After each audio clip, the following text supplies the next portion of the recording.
Hi, this is Aaron Gross here. I'm a Three Principles practitioner, and today in Melbourne, Australia, it's really cold as I'm looking outside.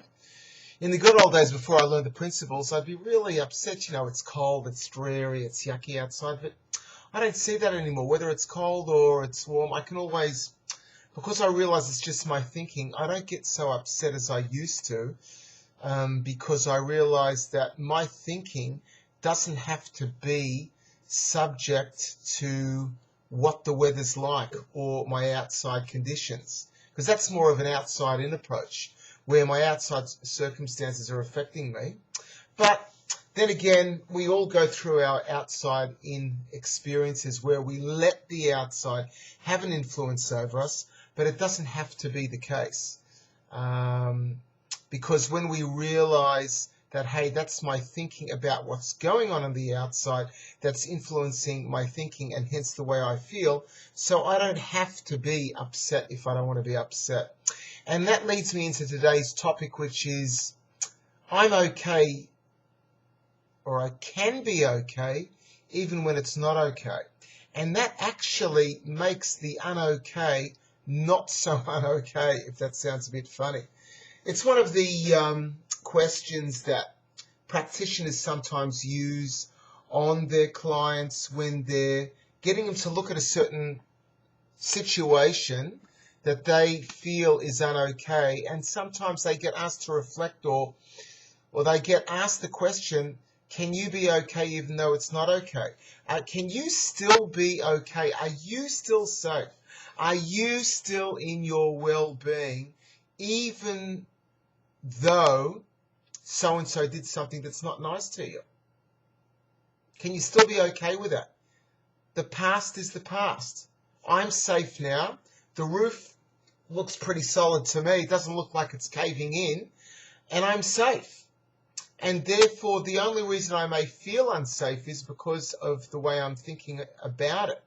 But when I realize that, hey, I'm safe, I'm okay right here, right now, maybe dreary outside, could be pouring with rain outside, but I've still got a roof over my head right now at this moment. I don't have to worry about the past. I don't need to ruminate over it. I can still be okay even though that past event wasn't okay. But in the Three Principles, we don't try to force you to think anything. The only thing we want you to realize is that you have this okayness deep down inside you. And our job is to bring out that inner core of okayness that's within you and get you to realize that you're in your well-being all the time. It's just that we temporarily forget and we think that we're subject to the elements, quote unquote, of the outside. But really, we may be subject to certain physical elements. If it's cold outside and I don't put a coat on, yes, I'm going to be cold. But I'm not going to experience that unless it comes through a thought first. So that realization again that I'm experiencing what I'm experiencing based on my thinking helps me realize that that doesn't define who I am.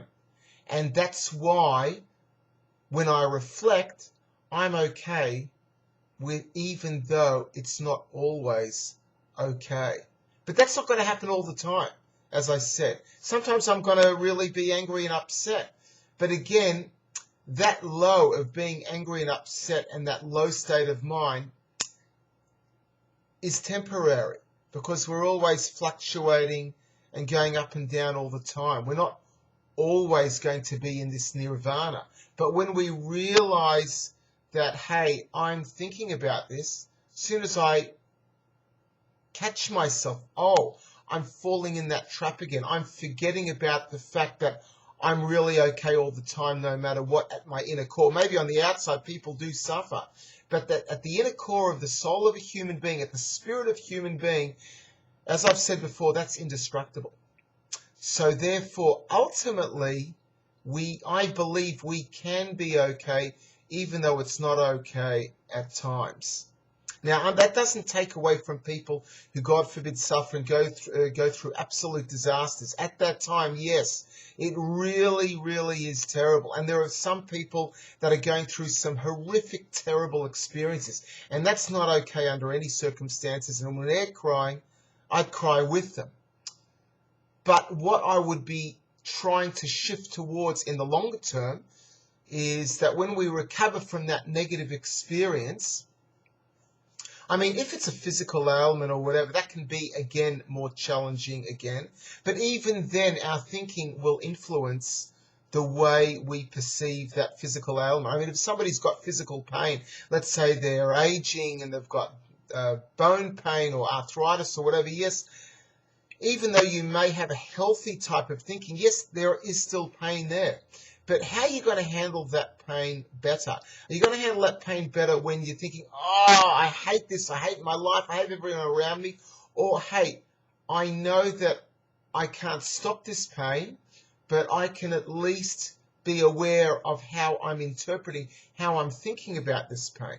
And when you're aware that, hey, I'm thinking about this pain, yes, the pain's still there, but patients miraculously deal with it in a much more positive, with vitality, in a more positive way, that they don't succumb to the mercy of the pain to the extent that it destroys their whole life. They can still be on top of it in many ways. Now, if someone isn't, I'm not judging them. God forbid for me to judge anybody. People go through horrific and difficult experiences. What I am saying is, however, that the 3 principles allows you to key into that inner core of yourself when you realize that you don't have to be a subject of your thinking.